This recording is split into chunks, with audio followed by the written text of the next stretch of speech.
Adventureland fans, get ready! Tiki-a-Go-Go is bringing the magic of Disney's tiki history to life. From Walt Disney's enchanted tiki room and Raleigh Crump's whimsical designs to the hidden treasures of Trader Sam's, this is the ultimate event for Disney tiki lovers.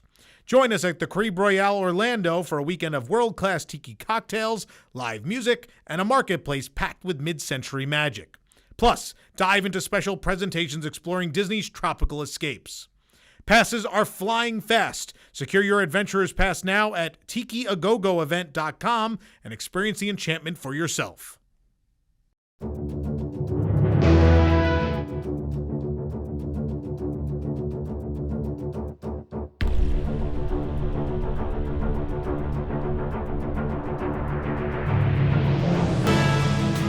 This is News Today with WDW News Today. I'm Tom Corliss of WDWNT.com. Please like this video, subscribe, and hit the notifications bell to make sure you never miss the latest from the Disney theme parks all around the world.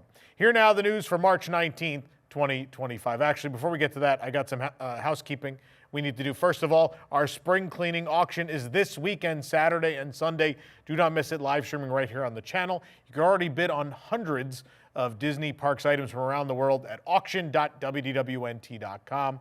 We're trying to clear some room out here and get ready for essentially a relaunch of all our YouTube channels in the late spring. So help us out here, take home a piece of history. There are some actual park props in here too, which is cool.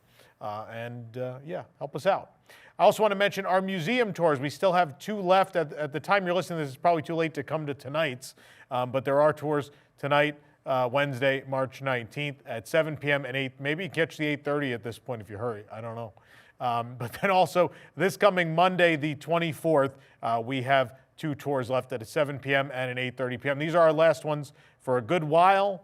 I'm going to be away for a bit, but the last 2 in our test run happening this coming Monday. If you could join us, please do. And also I want to mention Carousel of Products at carouselproducts.com. You can pre-order your Sunny Eclipse plush, but we also have for pre-order, although I've been told these are arriving in the next week probably anyway, we have our 3 new button-up shirts. I'm going to plug real quick. We got Space Mountain, 50th anniversary. We've got the Spaceship Earth at sunset, and we've got my personal favorite.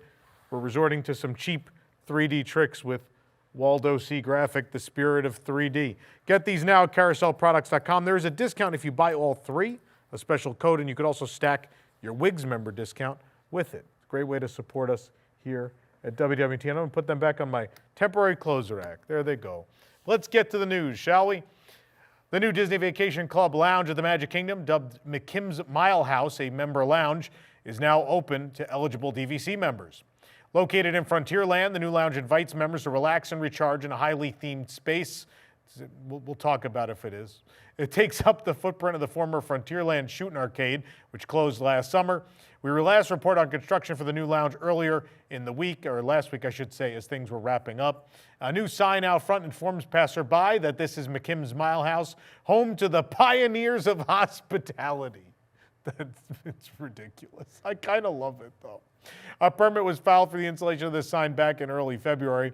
The exterior of the lounge features various flyers, letters, and decor, including lanterns and aprons. These flyers allude to the benefits and resorts for Disney Vacation Club, like find your home on the range away from home.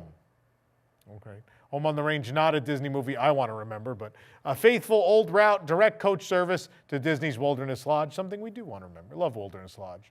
A letter nailed to the wall references the recently opened Disney Vacation Club Island Tower at Disney's Polynesian Villas and Bungalows and reads, "Aloha, Gracie. So this is what you meant by island getaways. I was confused when my coach drove onto a steamer ship, but then by the time we reached Polynesia, I was one overjoyed outlaw. I can finally relax at this here island tower. Just think, me robbing all those stagecoaches and now one takes me to the nicest digs I've ever done stayed in. I'm a bandit no more. I heard talk in the village about ocean wayfinding. With the local Peñolos, that's Hawaiian for cowboys. The future looks bright, or maybe that's the island sun. Better find my hat. Thanks again, the Sunburned Kid." We got to stop here for a moment. Number 1, are we insinuating that it's okay to rob banks to buy a Disney Vacation Club membership? It might be one of the only viable ways to do so. Except our friends at Resale DVC, anyway, DVC Resale Market. Either way. Also, like the cowboy went to Polynesia. I have a lot of issues. I have a lot of issues with this. I don't know where to begin, but nonetheless, that it's a thing that's there. According to Disney, every aspect of this new lounge tells a story, and there are some more sensible ones, including its name, which references Sam McKim, a Disney legend and concept artist for the original Frontierland at Disneyland Park, and many more Disney attractions as well. Imagineers were inspired by the historic mile houses of the American West and combined this with inspiration from McKim's contributions to the story of Frontierland. Mile houses, what we would now consider to be hotels, by the way. There, travelers could check in to rest from their travels, and the new member lounge is described as being operated by a fictional McKim family of hospitality pioneers. Looking around the lounge, guests might notice stairs that, quote-unquote, lead up to boarding rooms. They're not real, with some of them occupied by familiar names from around Frontierland. One such room belongs to the owner and founder of the Big Thunder Mining Company, Barnabas T. Bullion. Down the hall is another room occupied by M. Davis, a reference to my favorite Disney Imagineer of all time, Disney legend Mark Davis. Despite the stairs, members are not allowed to go up the stairs and will have to admire them from down below. Original artwork and details from McKim himself are also on display. Other visual aspects throughout the space highlight the backstory of the fictional McKim family who operates the lounge, including drawings created by the McKim children, supposedly. As previously shown, one wall has a mural with a slogan painted in various Western-style fonts. The slogan is "The Frontier's Best Kept Secret," a special nod to the Disney Vacation Club slogan that used to be "Discover the Best Kept Disney Secret." The lounge offers a variety of sofas and chairs where members can relax. Complimentary soft drinks are also available, and other amenities include Wi-Fi and phone charging spaces. Member services advisors are also on site to help with any questions or issues. Disney Vacation Club McKim's Mile House, a member lounge, is open daily from 11 a.m. to 6 p.m. Eastern, subject to change, and all eligible DVC members with valid park tickets and a reservation in Magic Kingdom can visit. Members can bring up to 4 guests per membership card, or the number of guests on their resort reservation booked with their membership. So obviously, yesterday there were multi-hour lines because there are plenty of local DVC members or members here on vacation. And so keep in mind, obviously the EPCOT lounge always still has a wait, and I assume this one will as well. I do love that there's Western River Expedition art in here, the Mark Davis Western version of Pirates of the Caribbean, the mega structure that would have held multiple attractions that never got built in Frontierland at the Magic Kingdom. It's very cool. I've seen a lot of discourse online about the furniture. I will say it's pretty thematic. Obviously, it's modern, but this is better than a lot of things we've seen in recent time. I don't think it's that bad. I do agree with former Imagineer Eddie Sato that there could have been a little more art on the walls. There's a good amount, but Sam McKim did a lot of great art, and it is named after him, and certainly there could have been more of said art. The letters on the outside, I have a big problem with that letter. I do not like it. It doesn't make sense. It's not even like cutesy. It's just weird and silly and kind of makes fun of Frontierland. Look, I understand we're at a time where Frontierland does not make sense to the Walt Disney World audience. It simply doesn't. I know we all want to keep the rivers of America and the riverboat and all these things. But the guests that come to Walt Disney World do not have an affinity for the Old West. It's not a thing here. Disneyland, it's a thing because it represents the main focus of the original park, and so much of that particular Frontierland is Walt Disney's Frontierland and is an important part of that park's heritage. Disneyland Paris. Frontierland's very important because the French and Europeans in total have a big affinity for the American West. It is in high demand there. That's why there's several Western-themed hotels at Disneyland Paris, because they have an affinity for it. The Walt Disney World audience just doesn't. They just don't get it. It doesn't mean anything to them. And so I totally understand the shift away. I appreciate that there will be pieces of Frontierland that continue the Old West aesthetic, and this is somewhat included in that. Was it better as a shooting gallery? Did a shooting gallery make sense in 2025? Not really. I mean, they literally had the thing on free play the last several years, and you still couldn't get people to really go over there. It's like, look, a Western-themed playground and a shooting gallery are kind of passé in 2025.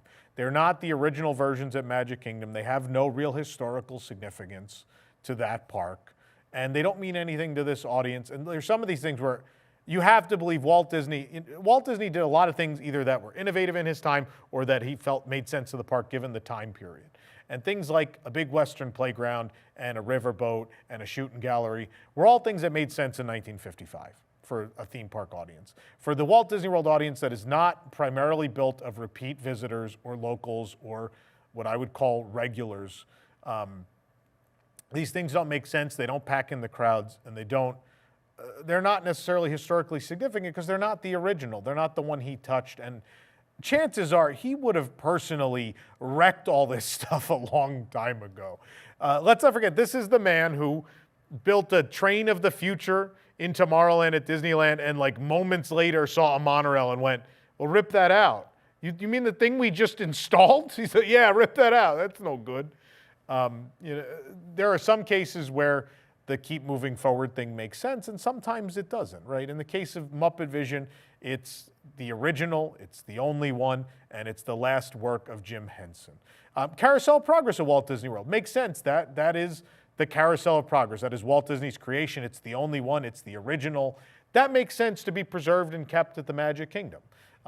Duplicates, copies of things that don't get any attendance whatsoever, don't make a lot of sense at the Magic Kingdom. You could certainly argue with me in the comments. I know many of you will, but I think that's where we're at. I don't think this is the worst thing ever. Obviously, there are ethical dilemmas to taking a public space and turning it private in the Magic Kingdom where there are other spots that maybe made more sense. Totally possible.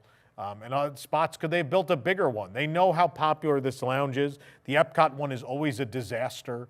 And this one I think is going to be no different and probably will be worse given that it's a Magic Kingdom, a park with higher attendance than EPCOT. So my problems with it really are operational and with that letter on the exterior. Those are my big problems. Rob some banks, kids, and you too could get in on Disney's best kept secret. Jungle Cruise at Magic Kingdom is no longer offering complimentary Safari Sack Ziploc bags.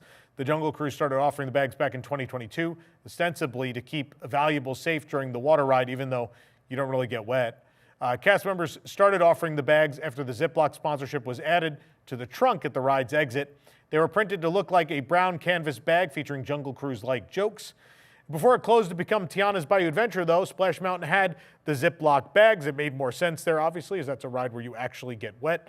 But the Ziploc sponsorship did not move over to Tiana. It moved to the Jungle Cruise, and now it seemingly might be over.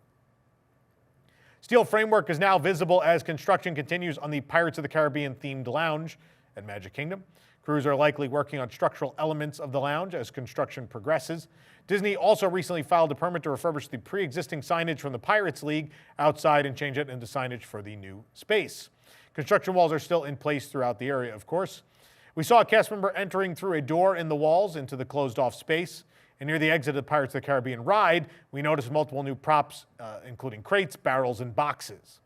The Pirates Lounge is scheduled to open in late 2025, and don't worry, we do believe it will be open to guests of all ages. More on that in a minute. More new bricks have been placed at the entrance of Liberty Square in the Magic Kingdom. When we last reported on the brickwork, there was a clear patch of new bricks cordoned off with ropes. That patch now has white mortar between those bricks, which are at the front of the entrance area, and two stripes of new bricks, though, run further down towards the bridge. They're also noticeable by the fresh white mortar between them, but the bricks at the front of the pathway are the newest. And on Tuesday morning, the pathway was not blocked off at all, so I guess it had dried and was ready to be used. Of course, this is a heavy guest traffic area, but also parades and cavalcades do come this way, so they kind of have to do it in phases to make sure the parades can still run during the day. Disney has introduced some new versions of some of the Tiana's Bayou Adventure merchandise that originally had a Splash Mountain reference. When Bayou Adventure merchandise was first released, this log pull toy featured a Br'er rabbit figurehead of sorts, implying that the Tiana's Bayou Adventure log vehicles would feature an homage to the former attraction. However, the rabbit was ultimately not included in the design when the attraction opened, and a new version of the toy doesn't have the figurehead either. So what happened here was the toy was released, and we saw the toy, and we're like, oh, I guess they were going to have a Br'er Rabbit reference at some point. It's clearly not. It's not the Br'er Rabbit from Walt Disney World or Tokyo Disneyland, which is the full-body Br'er Rabbit sitting on top of the log. The Disneyland version did have just Br'er Rabbit's head, but clearly, again, on this toy, which I have on the desk today, clearly that's not the same model. It's a rabbit that looks to be in the style of these other characters, but nonetheless would have been an homage to Splash Mountain in Tiana's Bayou Adventure. That being said, there are several references. There are the ceramic rabbits, bears, and foxes throughout the queue. The Fussell Springs crate at the Walt Disney World version at the exit of the attraction. Lewis stuck in the log is a direct reference to Br'er Bear from Splash Mountain. So there is a lot of love for Splash, more than I thought there was going to be, honestly, given the pretenses of this update. But nonetheless, they decided not to do the rabbit on the log. Personally, I agree with it. I think it's weird. It's an attraction about the princess and the frog. The focus is not on rabbits in any way, shape, or form. I think the references they worked in are way cooler. I think they're really great. Obviously, super iconic. Love the old design. But for the story of this attraction, I don't think it's a reference that made sense. Why would the rabbit's face be on the... Did the rabbits carve up the logs? I don't understand. So I think it was a good choice. It's weird that the toys made it to production, but when Disneyland opened the toys, the photo frame, all that stuff did not have this design, and so Walt Disney World's trying to blow through that stock now. If you do want this previous design, which is kind of cool because it's something that didn't happen, the photo frame and the toy are available side by side with the new one while supplies last, essentially. So if you want to pick it up, you can right now. This program is brought to you by our official travel agent sponsor, Be Our Guest Vacations. Your dream vacation begins with Be Our Guests and their concierge team of expert vacation planners. Head on over to beourguestvacations.com/WDWNT. Your team will design your next magical vacation from the Walt Disney World and Disneyland Resorts to Disney Cruise Line to Adventures by Disney and more. They're also able to book unforgettable VIP tours where you and your group can experience the ultimate park day. And the best part is their concierge services are 100% free. They are free, so book today. If you don't believe me, believe some of our readers. Eric Kincaid said, "Thank you very much, WDWNT, for recommending Be Our Guest. While I have traveled to Walt Disney World 40 plus times over my life, I knew nothing about Disney Cruise Line prior to contacting Be Our Guest. Jamie has been absolutely amazing with every aspect of getting to know me and my personal likes before putting together my first and prior to going on my first DCL cruise, my second DCL cruise, booked 2 at a time. I have sent Jamie multiple emails with tons of questions, and she has responded to all of my emails, answering my questions so quickly, it has blown my mind. I'm planning on going through Be Our Guest for all of my future global Disney travel. The people at Be Our Guest are just as amazing as Disney cast members." Thank you. And if you do book with Be Our Guest, send us your testimonials. We love to hear that they made your trip magical. Work continues on the mystery project at the Walt Disney World Transportation and Ticket Center parking lot, with the large dirt pile progressively becoming flatter. Crews have been at work on the large dirt pile that sits at the center of the parking lot in the TTC for quite a while. Over the last several weeks, construction equipment has been seen throughout the area as work continues on the mystery project. Throughout the last few weeks, the dirt pile has become, again, much flatter. It used to be very big. The photo you're looking at now is from March 4th, and the photo you're looking at now is March 18th. Other angles of the parking lot also show progress, with the photo now from February 25th and the next one from March 18th again. Disney has not yet released any details regarding what they're doing here. It's possible the area is being prepped for additional parking, maybe something else, a retention pond, who knows. We're going to have to wait and see. Disney revealed the name of the new Spaceship Earth Lounge opening at EPCOT this year, Geo 82. 82 is a reference to the opening year of EPCOT Center, 1982, while Geo refers to Spaceship Earth being a geodesic sphere. Geo 82 will offer modern and innovative cocktails and globally influenced small plates. Guests will drink and dine as they enjoy views of World Celebration Gardens and World Showcase Lagoon. Despite Disney previously describing it as a zen space for families to gather and enjoy refreshments, Geo 82 will be an adults-only lounge. Disney stated that when it opens, the lounge will offer reservations for guests 21 and older. Disney reiterated that the lounge inside Spaceship Earth will feature iconic shapes and intricate structures inspired by the park icon, and guests will be surrounded by rich textures and warm metallic tones. Geo 82 is set to open before the summer. It takes over the former private Siemens corporate lounge that was in that space. Okay, we're going to talk about this for a second. People are in an uproar that this is going to be for guests 21 and older. It's a bar. I mean, I get it if you're coming with kids and you want to go there, but it's a bar, right? I'm not criticizing people that bring kids to the bar or the lounges at Walt Disney World. I'm not criticizing them. There's a lot of great food at said lounges. That being said, I don't think this is the worst idea in the world, and I think it's certainly going to help. I think the demand for this is going to be insane. The lines are going to be hours long, and it creates an interesting atmosphere. It's something new they've never done in a Disney park. There are also 450, that may not be exact, other bars at EPCOT that you can bring the kids to, but I don't know. I get it, right? Because as a family, you're like, well, I'm not going to leave my kids outside and go to the bar. Maybe we need a child swap program, like for the rides for GO82. My larger issues are in the name, the theme, and graphic design. I don't care for this logo at all. I think it's terrible. It's as if I explained to someone who had never been to EPCOT, never seen Spaceship Earth in a photo or a video, what the panels on Spaceship Earth looked like without ever showing them an image. I think that this is what the graphics would come out as. If I just try to explain to you what the panels are. It's not great. I hate the name. I really hate the name. I think it's a weird, terrible name. Look, I get it. I get the 1982 and the Geo. I get it.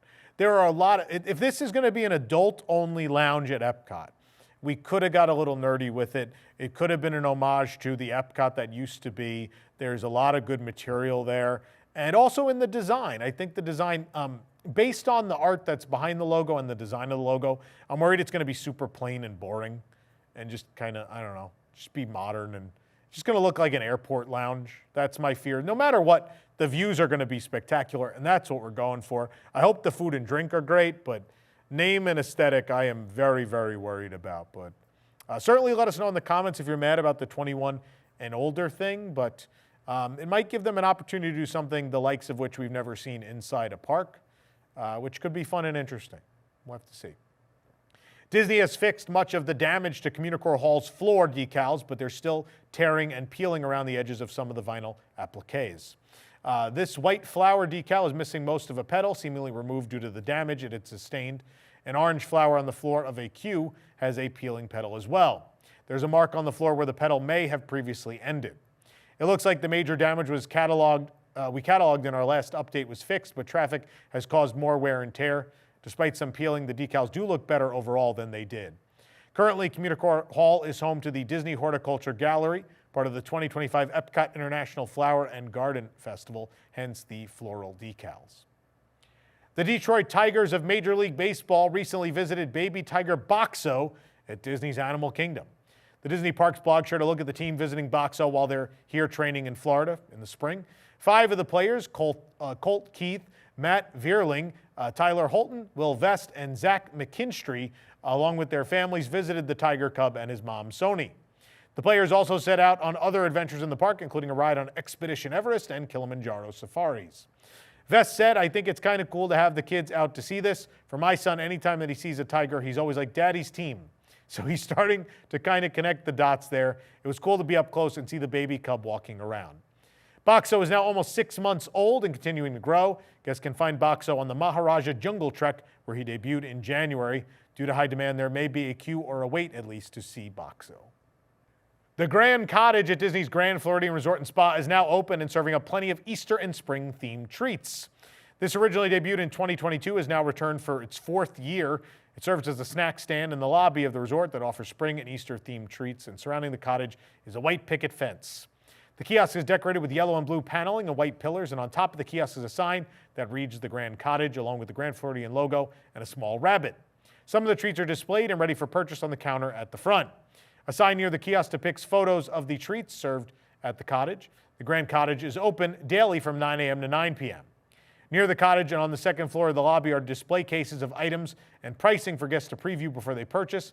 At the top of the display is a pricing guide for guests.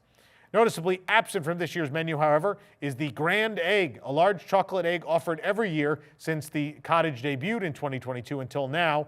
During previous years, the interior was filled with jelly beans. It's a bad year for big chocolate eggs at Disney parks. I don't know why. This year's treats, though, include a lemon blueberry whoopie pie for $8.19, a Mickey fruit-flavored cereal pop for $6.99, a cream cheese carrot coffee cake for $9.49, a guava cream cheese sweet roll for $4.49, the bunny burrow dirt cup is $7.99, the carrot blondie pop is $7.49, and the macaron box is $14.99. Guests visiting the Grand can also peruse several chocolate egg showpieces crafted by culinary cast members. These eggs are in the resort's lobby around the cottage as well. Most of the eggs have a card indicating the creator and inspiration, but some were missing at opening. Hopefully they're there now. There are 19 chocolate eggs in the display, making for a total of 340 pounds of chocolate, 22 pounds of fondant, and 15 colors of cocoa butter. Each egg has a hidden Mickey as well. And you can check out our full display of these eggs at WDWNT.com. I won't read them all, show them all to you now, but check out the post at WDWNT.com or head over to the Grand if you want to see them for yourself. This is all going to last until April 20th, which is Easter this year. All 756 guest rooms and suites of the Walt Disney World Swan Resort have been renovated. The refreshed spaces are described as sleek and modern with a warm and inviting ambiance. Hand-tufted rugs complement the white oak tile flooring. The beds feature wooden headboards with white upholstery, and elevated wooden bases provide space for luggage storage. The new lighting is designed to create a gentle, relaxing glow. New nautical artwork hangs above the sleeping spaces. Crisp white walls are accented by a tranquil blue accent wall and blue window frames, and the sleeper sofa has soft blue upholstery, while an orange leatherette chair adds a vibrant energy. Quote, "Our guests are going to fall in love with these newly upgraded rooms," said Area General Manager Sean Verney. "Our goal is always to exceed expectations, and with these enhancements, every stay will offer an extra touch of comfort and escape." The guest room refresh is part of a $275 million update the Swan and Dolphin announced last year. The update will also include an expansion and modernization of their meeting and convention spaces. The Walt Disney World Swan and Dolphin includes the Swan Resort, the Dolphin Resort, and the Swan Reserve, which opened in 2021. The ongoing refurbishment of the Magnolia course at Walt Disney World is complete with new Disney touches and Grumpy's Gauntlet. The golf course went through a significant renovation in 2022, reopening without its final 4 holes. They reopened in late 2023, but construction work continued through 2024. Holes numbers 14, 15, 16, and 17 of the 18-hole course have been redesigned and named Grumpy's Gauntlet. They feature white sand bunkers, unblemished fairways, and tropical landscaping, but there's a reason the holes are grumpy. For example, the 15th hole is 597 yards from the back tee box. Every hole on the course now has a Disney movie-inspired name and quote, either by legendary golfer Arnold Palmer or by Walt Disney. Hole number 6 is the Mousetrap, featuring Walt Disney's famous quote, "I hope we never lose sight of one thing, that it all started by a mouse." Hole number 15 is called the Dingle Hopper. It features the Arnold Palmer quote, "It's a funny thing, the more I practice, the luckier I get." The Magnolia course also has a new 18-hole putting green, the greatest green ever played, named for the Walt Disney Pictures' The Greatest Game Ever Played, based on the life of golf champion Francis Ouimet. The putting green features a scorecard and hole locations that change almost daily. You can book tee times at www.golfwdw.com. The Run Disney virtual series is celebrating its 10th anniversary in 2025, and to celebrate, Disney has announced that the theme for this summer's virtual series will be Disney theme park attractions. The Run Disney virtual series is an at-home event that allows you to run at your own pace in your own space. It'll take place from June 1st to August 31st of 2025. The virtual 5K will be themed to the Pirates of the Caribbean. It's a pirate's life for you as you steer your course of 3.1 miles, whether you jog, walk, or run. It's sure to be a great time of swashbuckling fun. Art was also released of the finisher medal, featuring a gray scroll anchored by 2 cross swords, supposed to be a map. An island is on the front with the Pirates of the Caribbean 5K wordmark, a skull and crossbones, and a pirate ship. The second 5K is for the Jungle Cruise. Cast off on your own tour as you chart a 3.1-mile course of high adventure honoring the classic attraction. The art of the finisher medal features a ship's wheel with a Jungle Cruise boat above the race's wordmark. And the third 5K pays tribute to Big Thunder Mountain Railroad. The finisher medal for this race features the Big Thunder Mountain Railroad engine along with cacti and a goat. Those who register for all 3 races receive a 4th challenge medal that is themed to the nighttime spectacular Happily Ever After at the Magic Kingdom. The virtual challenge medal is gold with blue and white accents. It features a stylized Cinderella castle with fireworks in the sky and the word mark for Happily Ever After, as well as 2025. Registration for the Run Disney virtual series opens on April 1st of this year. Gal Gadot, who portrays the evil queen in the live-action Snow White, visited Disneyland Resort over the weekend to meet Disney villains, fans, and Mickey and Minnie. Disney shared pictures from Gadot's visit on Instagram. She took a selfie with some of the Disney villains, including the evil queen herself. Gadot met with fans dressed as the evil queen near the Snow White wishing well. She also got to meet Mickey and Minnie with their new 70th anniversary outfits before the celebration kicks off on May 16th. And as well, a limited edition collector doll version of Gadot's evil queen is available online and at Disney parks right now if you want it. And Snow White is in theaters beginning March 21st.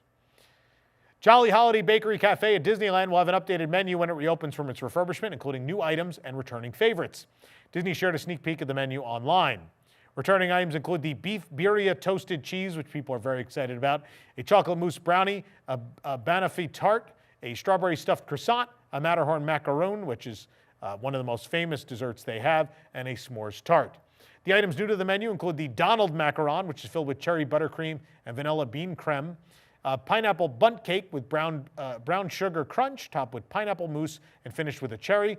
There's a Jolly chopped salad, which has mixed greens, chopped deli meats, Italian relish, garbanzos, and olives with creamy Italian vinaigrette, and a fresh breadstick. That's lunch and dinner only. And a toffee nut cold brew, which will be seasonal. The Jolly Holiday Bakery Cafe closed in January and scaffolding went up around. During the closure, the refreshment corner has been open for breakfast from 8 a.m. to 11 a.m., offering some of the Jolly Holiday items, but the Jolly Holiday Bakery Cafe will reopen on Sunday, March 22nd. The much-beloved chocolate Easter eggs that have become a staple treat at the Candy Palace of Disneyland Park will not be returning in 2025 due to budget cuts. For the past several years, the Candy Palace located on Main Street at Disneyland Park has been the home of these chocolate Easter eggs. The yummy treats are usually made inside the store at limited quantities and include flavors like peanut butter fudge or chocolate cream fudge. The eggs are usually only made on select days of the week for a short period leading up to Easter, so they're often the subject of high guest demand. When we reviewed the Easter eggs in 2024, guests were already lined up outside the Candy Palace first thing in the morning. Both eggs are absolutely fantastic, and we stated the fudge is better than any other theme park fudge that exists. We still stand behind that. But yeah, Disneyland is not bringing back the eggs for Easter 2025. The move is reportedly due to budget cuts, which have already taken away several of their Disneyland staples over the past few months, including entertainment cast members. Disneyland Resort has already announced their full list of special Easter-themed food and items and experiences. The eggs are not included. These are in the same vein as the handmade candy canes. They're a staple of Disneyland. I love the eggs. I will say guests can get a bit crazy. There was like almost a fight in line last year when we were there about the eggs, and I just kind of yelled at people like, look, there's enough for everybody. I'll get behind everybody. Can you all just make a line and we'll get the eggs and we'll go home? And the people just got in line. It was quite the ordeal, but either way, shame on Disneyland. Really shame on Disneyland. You might be saying, how is this a budget cut when it's something they sell? It's a staffing thing. It's for sure a staffing thing because they need extra staff to make these. They're handmade. They take some time. Yeah, they do sell them eventually, but it's very short, small quantities. So for Disney, they look at it as, well, there's not a whole lot of money to be made, which every decision in a Disney park cannot be purely there's money to be made. Some decisions have to be a guest enjoyment thing. And the Easter eggs are one of those things that are an annual tradition for people. If they take I will warn them now, they may get away with this to an extent. Look, they're kind of not. Social media is blowing up about this.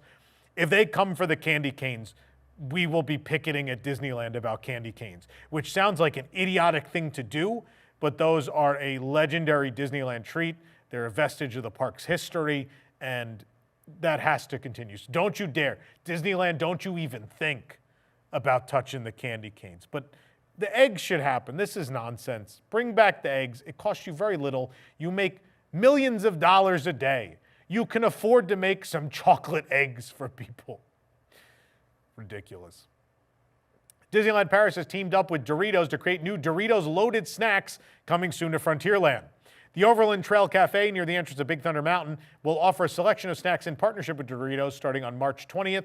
The Doritos loaded offerings include 3 crunchy recipes developed by Disneyland Paris chefs in collaboration with Doritos, combining indulgent toppings and bold flavors.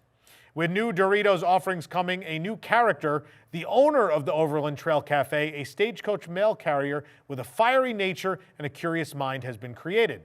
According to the new backstory, during one of the owner's trips, she met a gold prospector who shared with her his meal of crispy, triangular corn chips. She stocked up on the chips, but they got mixed up with the goods she was carrying. Though initially disappointed, she realized that the combination of flavors was tasty and began selling the creations in Thunder Mesa, the fictional town of Frontierland at Disneyland Paris. The character is based on real-life people like Mary Fields, Annie Oakley, and Calamity Jane, as well as the female heroines of 19th century dime novels. Disneyland Paris teams added elements to the exterior and interior of the Overland Trail Cafe to support the story. The billboards outside Overland Trail Cafe now feature a map of the owner's travels and a dime novel cover about her adventures. And inside there are photos of the owner with various Thunder Mesa residents, including Old Klondike, the gold prospector who introduced her to Doritos. Quote, "We took great care in weaving our new character into the story and rich mythology of Frontierland, and as a larger-than-life trailblazer, she fits right into the colorful cast of characters who inhabit Thunder Mesa.